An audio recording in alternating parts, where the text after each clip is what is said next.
Commission on this 19th day of July 2007. Start with the introduction of members starting at the far right. All right, Mike Napoli, Treasurer. Cindy Kirkhofer, Vice President. Secretary Gill, President. Tricia Lemminger, Deputy City Attorney. I talked to Aaron Gilberti today, and he is on business in Kansas City and not able to make it. Greg Sheets was going to be here this evening and had a family emergency where his mother is having surgery as we speak. So we wish his mother a speedy recovery. First order of business is financial advisor Greg Sheets. We want to let everyone know that Greg Sheets, our redevelopment commission member, will be working with the mayor's office and Mr. Peters and others to inform the commission of certain financial matters. In the past, we've relied on many people for our source of financial information, and we want to narrow that focus with Greg so that he can bring that information back to the commission so that we can be better informed about financial matters. So just a matter of record that Greg will be doing that for us in the future. The next item is presentations, and I'm first with the Emerson Avenue project. As you all know, Emerson is about done. All we need are a few lights and some striping on the street, and the project is done. And pretty exciting at this point. I guess that's about all I have to say. It's just a neat project, and we're excited that it's about done. Next is Greenway update with Cindy. No update since last month's meeting. We still are hoping that we have a decision from the state on our grant in August, but they have not given us a deadline for the decision. We hope it's August, and then we'll hopefully have the grant. If not, we need to make a decision on whether or not we start construction process, but I would propose that with or without the grant we begin. Thank you. Mr. DiNapoli, Main Street. Not too much to report on the Main Street project. We've got a 3D model CD, or DVD, excuse me, that won't fit on a CD, but for you technically savvy people. We looked at it and we critiqued it a little more. There's some little rough edges, and so we're asking Schneider to clean some of it up. So then our next plan is to show that to the merchants with a special invitation meeting. We just don't have it scheduled because we don't know. We're waiting on Schneider to clean up and give us a final product for preview. That's about it. Thank you. Youth study, Cindy. I have nothing new to report on youth study. Initially, John Blue was scheduled here tonight for presentation of his final report. We have not been able to accommodate that request because of our agenda and the time that we'd like to get done tonight. Hopefully he'll be here in August to give us his final report. Thank you. We'll go back to this. Digital City. Aaron is not here. We'll wait for an update next month on Digital City. No more presentations. The next order of business is our bond presentation. We'll the order of business here, we'll have Mr. Starkey from Barnes and Thornburg talk to us, give us a summary of the resolution for bond. Certainly. My name is Richard Starkey. I'm a partner at Barnes and Thornburg, and we prepared resolutions before you today that would authorize you to borrow an amount not to exceed $2,995,000 through the issuance of tax increment finance bonds. These are bonds that are payable solely from tax increment finance, and they are on parity, which means that they are equal to same levels with your 2005 bonds that you issued. And in order to accomplish that, Jeff Peters has provided analysis that shows the amount of increment coming in will at least be 125% of your coverage, which means that you have $125 for every $100 of necessary debt service on your bonds. And so this resolution goes through to authorize you to do that. And more specifically, if you want to go through some of the pages, in page 2, you have the actual authorization to issue the bonds in an amount not to exceed $2.995 million. interest rate not to exceed 7%. It's my understanding that we will be negotiating with various banks and other people interested in buying the bonds in order to actually sell the bonds. As I said, the source of payment here is tax increment only. There are no, there's no obligation of extra taxes or anything like that. It's only increment that's being generated in the area that would be used to pay these bonds. Payments will correspond to the 2005 bond payments. And in fact, all the terms will correspond to the 2005 because the 2005 bonds and the 2007 bonds will be on equal standing, so everything has to be treated equally among the two series of bonds. You're charged with, the clerk treasurer is charged actually with appointing a registrar and paying agent. That is somebody who would actually make the payments on the bond, usually a bank or a trustee. And then section 5 on page 6 is actually the form of the bond. You see a bunch of blanks in there because we don't know at this time exactly what these blanks will be, but this is the form of the bond that will actually be sold to the bank or the buyer of the bonds, along with possible redemption terms. That is to say, we will negotiate with the buyers of the bonds to see if in the future you wanted to buy back the bonds early, how soon you could do that. It's typical in these kind of municipal deals that you have like a 10-year call period where you can't actually purchase the bonds until that 10 years, and then you have to pay a little bit of a premium on the 10th year and a little less in the 11th and a little less in the 12th. Just because people that buy municipal bonds usually like to have security that those bonds are going to be out there for a while. And so the redemption terms are blank right now because we will be negotiating those with the bank. And then starting on page 10 and 11, these are the actual funds that are used for the projects that you'll be doing with the bond earnings and funds in the bonds.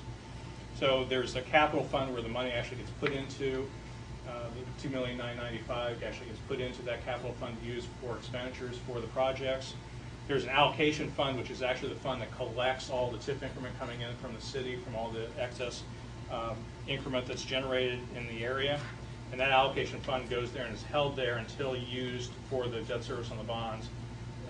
Can actually flow through to your discretion at times, depending on if you decide to flow through or if you need it for purposes of bonds. And then there's a section on excess funds. If there are monies that you don't need, as I just described, you can pass those on through and use for other purposes that are redevelopment purposes or other city purposes. That pretty well covers the general gist of this. This also authorizes you to issue bond anticipation notes or bands.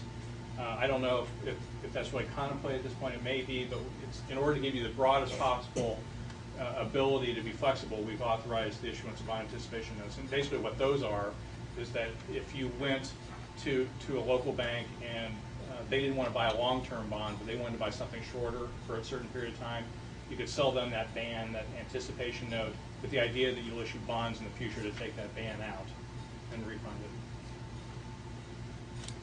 Be happy to answer any questions that you might have. I think I did hear you say you can pay the bond off early, but there was some penalty. Well, that will be negotiated, Okay. but with the bank or whoever buys the bond. The normal case is that you have a 10-year period where you can't pay it off. The 10th year you can pay it off with usually a 1% premium, and then it goes down from there. And Jeff can probably speak more to that than I can. The bonds that you, I'm sorry. Go ahead. I was going to say, the bonds that you issued in 2005, I believe, had that exact parameter where you, in the 10th year, you could call them, but not before that point in time. And again, as Rich said, it's just going to depend on, what the market will allow us to do at this point to negotiate the terms that are most favorable to you. Any more questions for Mr. Starkey? If not, we'll hear from Jeff Peters on the financial analysis of the bond. Thank you. I'm Jeff Peters with the firm of Reedy & Peters.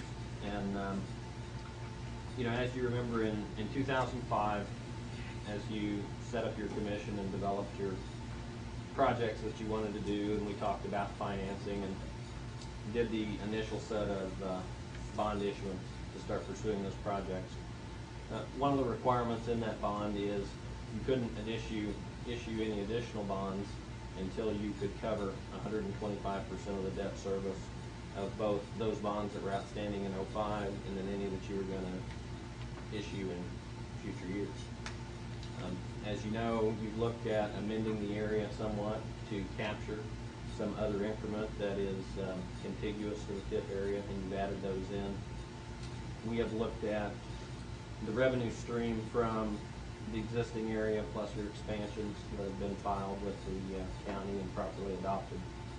And if you remember right, you've got three areas. Your TIF district actually falls into three different townships. It falls into Perry Township, Franklin Township, and Warren Township. So as you look through the parity test report, you'll see the last 3 pages show your income stream from all 3 of those areas. We have accounted for what is currently there. One thing to note, the Lowe's that has been constructed, the completion of that project was not done until after March 1 of 2006. So there is an estimate in there to include its full value. I spoke with the Perry Township Assessor's Office 2 days ago, and at that point they had not yet formally assessed that building, so they can't give us a number. We're working on their estimate at this point. The structure of this bond issue is the same as we did in 2005. We're looking at a 15-year term, and at this point in time, as Rich said, we'll have to see what the banks are willing to negotiate, and of course we'll come back to you with any of those terms.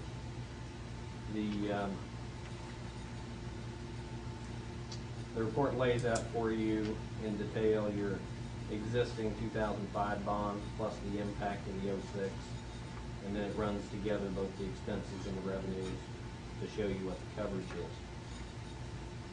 A little bit off course of that, something that I wanted to reiterate, and I think we may have touched on this when you issue the bonds in '05.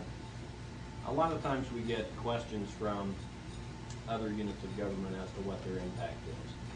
And initially, when the original redevelopment districts were established, there was an impact report that went out to all the other units of government, the township, the county, the schools, and so forth. Schools particularly have an interest in what's going to be the impact of TIF, because you are taking away assessed value from their tax base. And a lot of superintendents and so forth have had the impression that that is somehow bad to them. One of the things that we've looked at in several places across the state in doing this analysis is the main operations of the school come through a long formula. It's like 21 pages. It's called the school funding formula.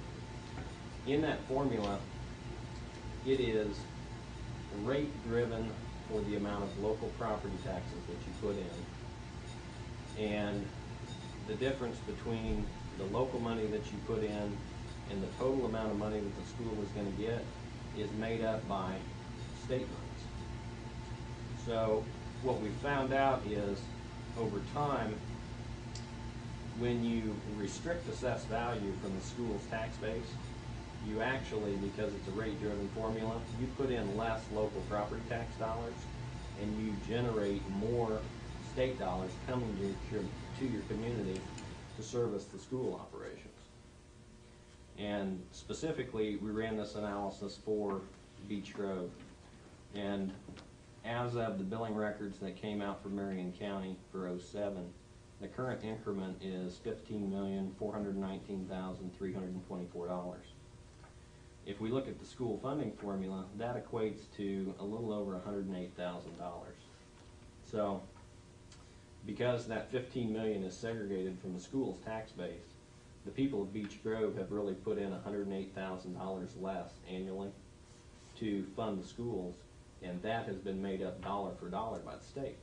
So it's really a pretty cool analysis as you look at it, where TIF actually benefits the community in whole because you get a bigger share of the state pot. And I know the last time you weren't on the commission, a little bit for your benefit. But with that, I'd be happy to answer any financial questions that you might have. Well, I think that's a great explanation of the benefits of TIF and how it doesn't impact the schools as some thought early on. So Any questions for Mr. Peters? That was a big one there. No? Well, we're going to ask for a motion to accept, well, first of all, has everyone had the opportunity to read the resolution? Yes. Then we will ask for a motion to adopt the resolution for bond. Actually, Mr. Chairman, if you would do before that, just a motion to approve the resolution by title only, Okay. assuming that resolution passes, so that the, what is it, 15-page resolution does not have to be read into the record. It's a 20-page resolution, so that that does not have to be in the record, and then you can call for a motion for adoption. So I need a motion just for title only? A motion to approve the resolution by title only. So is there a motion? There was a motion to approve by title only. Is there a second? Second. All those in favor signify by saying aye. Aye. Now the commission has resolution number 3, 2007, the resolution of the City of Beech Grove Redevelopment Commission authorizing the issuance of bonds for the purpose of providing funds to be applied to pay for redevelopment projects and incidental expenses in connection therewith and on account of the issuance of the bonds. That resolution is now before you by title only for approval. Members have heard the resolution. Is there a motion to accept the resolution? So moved. Is there a second? There's a second. All those in favor signify by saying aye. Aye. Motion carries. Thank you, gentlemen. Next order of business is review of claims. You've all had the opportunity to review the claims. Is there a motion to pay the bills? I'll make a motion to pay the bills. Is there a second? A second. All those in favor signify by saying aye. Aye. One of the things that I didn't get on the agenda was to approve the minutes from the last meeting. And I apologize for that, so I'll ask for a motion to approve the minutes from last meeting. Move that we approve last meeting's minutes. Is there a second? I'll second it. All those in favor signify by saying aye. Aye. Aye. Approved. Any other business from members? Any comments from our guests? Yes, sir. If I might ask Mr. Starkey while he's here, sir, you made the comment that with this new bond, it could be used for other city purposes. I think was the way you termed it, some of the money could. Could you expand on that a Yeah, little bit? not exactly. What I said was that monies in the allocation fund, which is TIF monies, the resolution permits excess funds that are not needed for the bonds themselves to be used for other redevelopment projects. Okay, but it in the still allocation has to fund. stay in the redevelopment. Right. Okay. All right. Any other questions? What kind of influence does the redevelopment commission have on Churchman Plaza, the old Kroger area? Meaning, Do you have any influence? not today, no. We have talked to the owners of that development and asked what their intentions are. We've not heard a response back from them. We're somewhat handcuffed on what we can do. We offer up suggestions on what they can do, but we've not heard back from them. Any other questions? Yes. Is our first bond all spent then? Is that why we need this next bond? Almost. Oh, well, okay. The And- first, just for the record, the first bond, the things that we purchased from the first bond was Emerson Avenue, some design and survey work for Main Street, some site planning and preparation for the CSX property, some planning for Digital City, the use study, the Greenway, some planning and documentation for the Greenway, some work on the annexation of the sports park, and planning and possible purchase of the property known as the rock pile.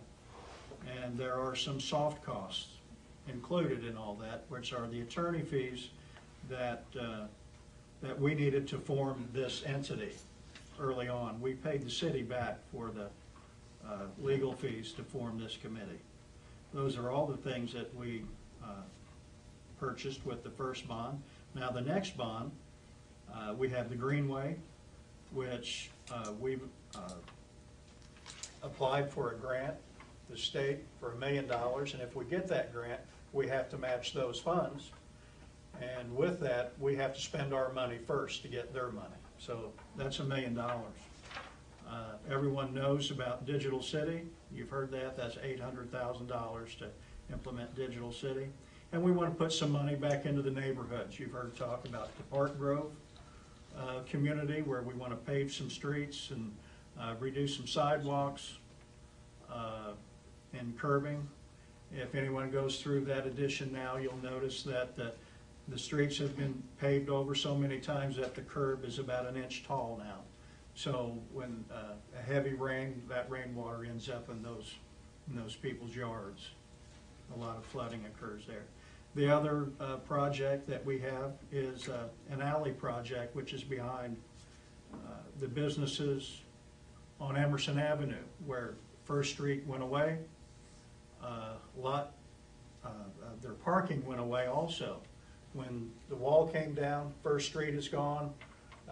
There's no cutouts now for those people to park. Their only way into their properties now is through the alley. And anybody that's been through that alley, it's almost not drivable.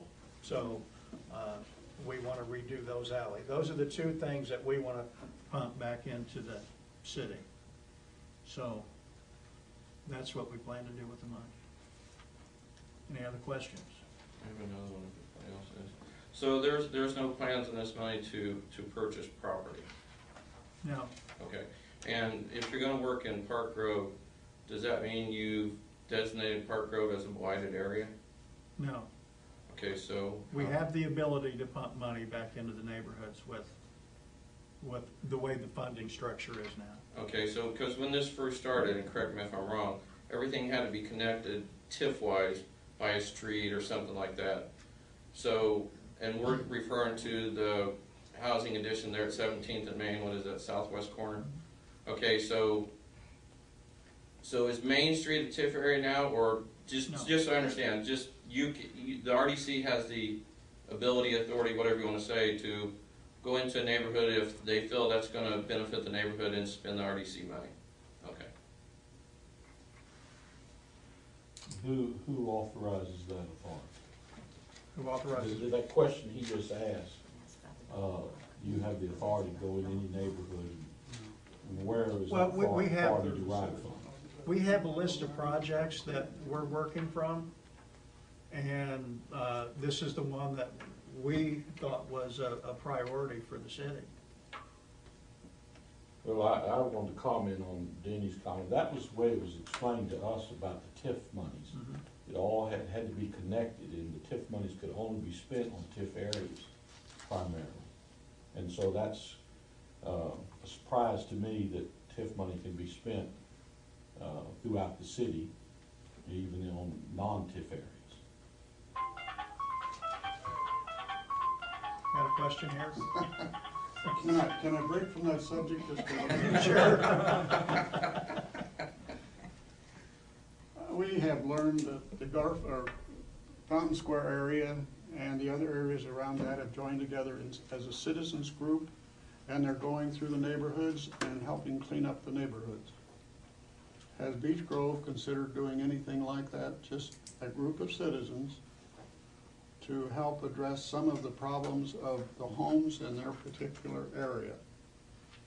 Rather than talking about spending money, is there a group of us that can go out and maybe trim some trees Yeah, or do that kind of thing? And is any of that being considered in your Well, not from organization? this group, but Mr. Merle is in the back of the room. If you would like to help organize a group, I would be more than happy. Seriously.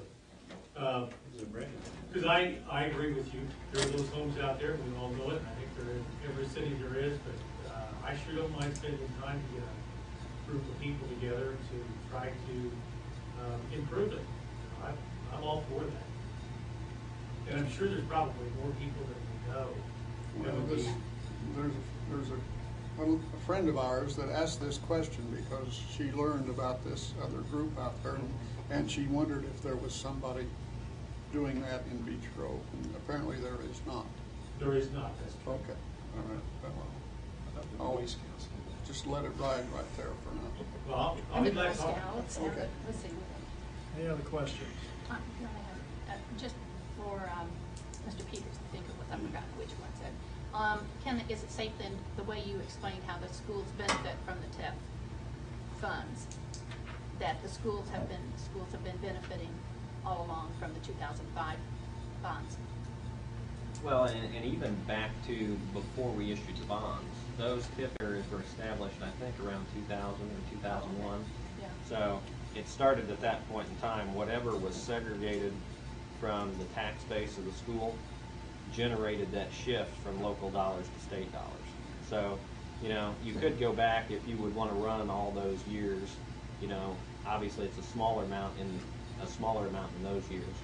And then when the Walmart hit, it would have been a much bigger chunk. And as we go forward, you know, that number should get bigger and bigger and bigger.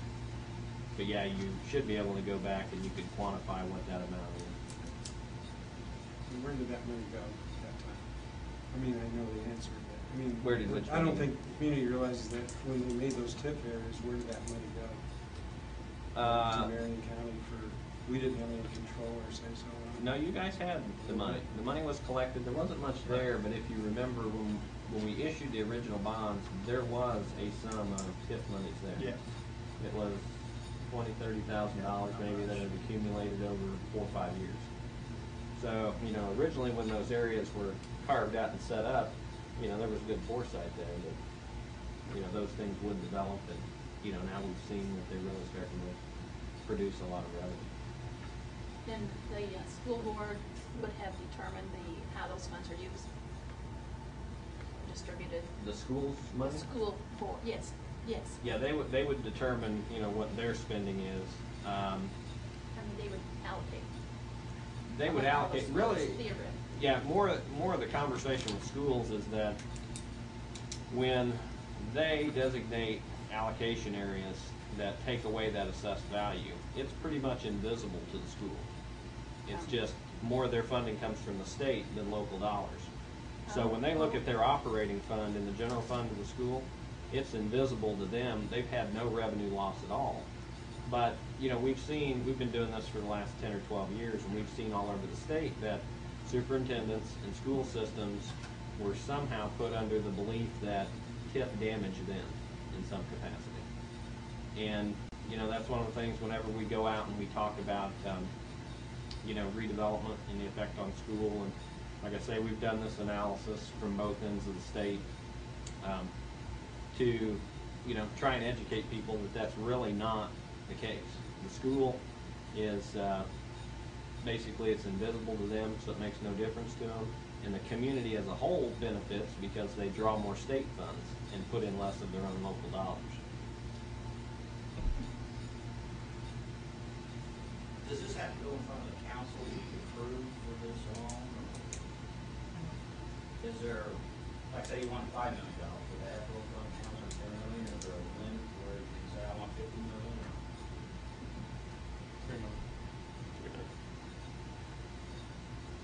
$3 million. Oh, well, you know, we're somewhat limited. You know, you have to look at your assets and see if your assets will support, and that's what Jeff was referring to earlier, that, you know, you need 125% in my non-financial mind. I understand that part of it, but I mean, what is the amount that you ask for, that you have to go and ask the council's approval? Is there? I can't answer. $3 million. 3 million.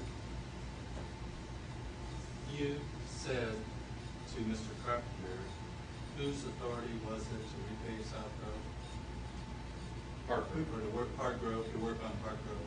Whose authority? Yes. I don't know if it was anyone's authority. This group looked at our list of projects and had discussions with Mr. Merle's group, had discussions with the mayor's office, and collectively thought that Park Grove would be a good place to pump some money into, because there's a needed fix there. Our elected officials, do they have any discussion with this? Who? Our elected officials, do they have any discussion with this? Elected official. Just the mayor, I believe. Yes. and maybe this might be more for Mr. Starkey, Mr. Peters, to make sure I understand this right in a simple way. Okay, if this other bond goes through, we're gonna have 2 bond payments, correct? Correct. But based on the money we're bringing in now from TIF, even with those 2 payments combined, we're bringing in 125% of both those payments together? Yeah, it fluctuates in the years as the schedule hits, and we've got 1 year about 3 years out where the coverage is 127%. Okay, so as new stuff is brought in, reassessed, that's in the TIF area, whatever, then that would give the council, or the commission, if they choose, the ability to pay up. I realize you said there could be a penalty, but if there's not a big penalty or something, as they gather more money, as more stuff in the TIF area, it generates more revenue or more assessed value, then we could pay that down quicker, provided it's not a major penalty or something. Yeah, there's gonna be a 10-year block on that first one. So Okay, we're 8 so years away from the first one, we'll be 10 years away from this one. But the other thing is the commission, when they originally established and put together that project list, there are more projects and more bonds to be issued in the future. Right. So I would assume if they're still active and, it is still supported by the community that they want to accomplish these projects, that, when we get to 125% the next time, we'll issue another set of bonds to continue those projects. But yeah, over time it could be paid off, and theoretically, if the district or if the allocation area continues to grow like it is and spin off all that money, we may get to the point where all their projects are done and we'll have this excess cash coming in, then we'll start to pay those out, and the whole project will be complete. Okay, and if I could, who set the $3 million limit? Is that a state It's thing? a statutory Okay. legislature. The state. So you could, for practical words, you could get this, you pass this bond, you could come back and ask for another bond for $2,995,000.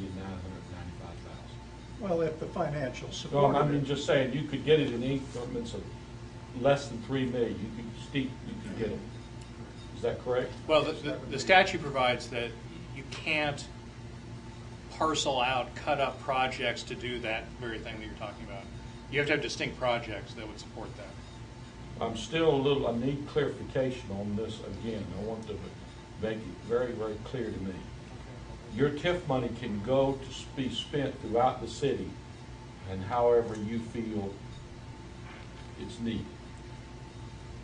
You want me to clarify You said that? Yes, to please. pave streets, fix sidewalks. The statute says that you can use it for any redevelopment project or economic development project that serves or benefits the TIF area, the allocation area. So the commission's made a determination that these areas serve and benefit the allocation area. You said specific, that they said incidental. You just said that it had to be for a specific situation, but they said incidental situations. I said you have to, his comment was, can you parcel this up so you have I a understand. $1.5 million project, $1.5 million project? No, you have to have one project that can stand alone. You can't parcel up projects to get under the $3 million limit. It was a different point than he just asked. Thank you. But my point was, Park Grove, I believe was the comment, you can repave the streets. Is that a TIF area? No. So you can take money out of the TIF area and apply it to a non-TIF area, As long as it serves or benefits as long as it serves or benefits the other area. the other. And so, for all practice, whatever your determination is, you could use it for different areas throughout the city, if this commission so desires to.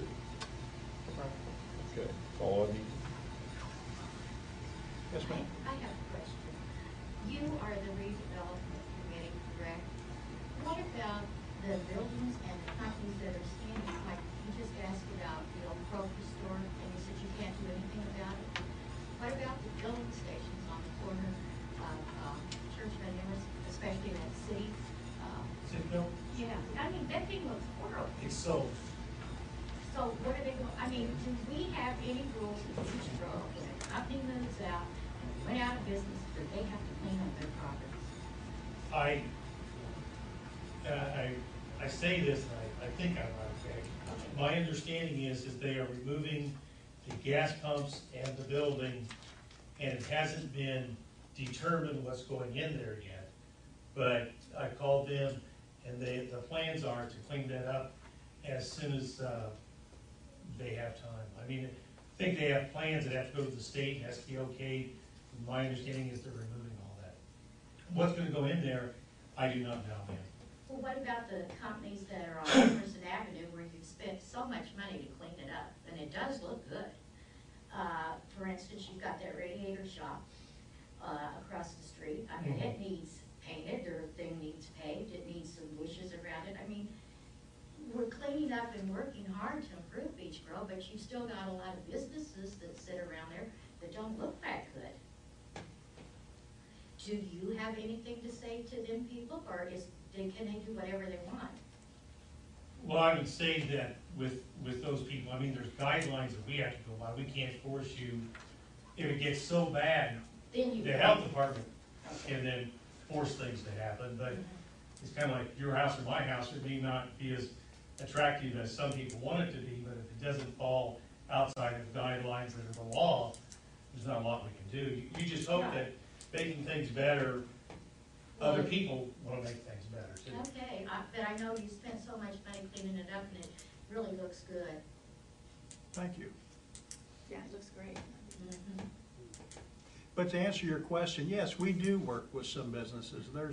There's one business that is over off Big 4 Road in Arlington, and if you've ever been that way, it's called Refined Metals, and you've Yes. seen that, where the building is practically falling down, the Yes. weeds have grown up, and it's a pretty ugly situation. And we have met with the owners of that property and are working towards an agreement where they'll clean up the site and perhaps sell it, and so that we can redevelop the area and hopefully get a business in there, an industrial business to pump in some revenue to the city. Well, I still worry about that place and their pollution that they left behind, but. Well, they'll have to clean it up. You know, that's part That's of the what I deal. was wondering, because I never seen any place in Beach Grove, because I've been kinda angry about this for the last 5 years, how dumpy our city was beginning to look. Because I've lived here all my life. And you've done such a good job, I just wondered, you don't see some of the businesses that look bad saying they're gonna do anything to look better. Well, thank you, we do appreciate the cleanup on Emerson Avenue. Thank you.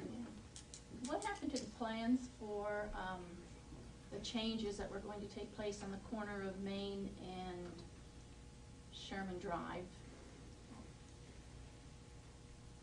On Main and Sherman? Main and Sherman Drive on the northwest corner. Subway and all that. Yes. Things There were plans laid out for what was going there. CVS was going to be moved there, kinds of different changes there. What happened? I don't have any information other than I know that the CVS was planning on moving in there and they backed out of the deal. And why, I don't know. Well, I did ask what I think was the manager at CVS when they were going to move, and they said they weren't. They had just signed a new 5-year lease, and his explanation was that there was water contamination. I'm not aware of that. If that's true, I'm not aware of it. Yeah. When are we gonna get our lights? on the Well, other side? I was told this week, Denny. They told me that the lights would be here this week, but you know, you just can't trust anybody. Obviously, 'cause last time it was only gonna be 2 weeks. They told me they'd be in by Friday, and they're just not here. Okay, We didn't say what Friday. We want them also. We call them weekly. good. This may be off the subject, but when is the dog park going to be finished? I don't think I don't know if the electronics, I don't know if we've taken possession of them or not. Somebody needs to know more about that than I do, but I don't think all the electronics are in yet. The electronic systems are being finished. It's getting there. There was a design. They're finishing up all the electronic systems so that everything can work properly. But you can't use it during the day. right, it's not like that. I know. Was the gate locked up? I don't even know. Was the It gate was. locked up? Any other questions? It was being used for a little while. Yes, I have a question, You have to have a Tom, on card this. to- You mentioned the You youth have to stuff. buy a card to get. Would you expound on that a little bit? What? Sure. What has been done on the youth study? And We've had a number of youth groups, meaning the boosters, meaning the soccer club. There is a skateboard, we've all heard about the skateboard group. And a number of different groups that have come, not actually come before the commission, but have called me and called the mayor's office and asked what we're doing for the youth of the city. And quite frankly, everyone wants a piece of the pie. They want us to do something for different youth organizations. You know, can we do something for soccer, baseball, football, build an indoor skateboard park, or a number of different things.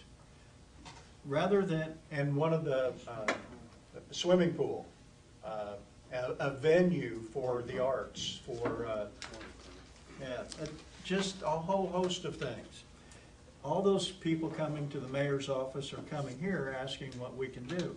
And our feelings were venue, you know, Mike DiNapoli might like a venue, or you might like the idea of a swimming pool.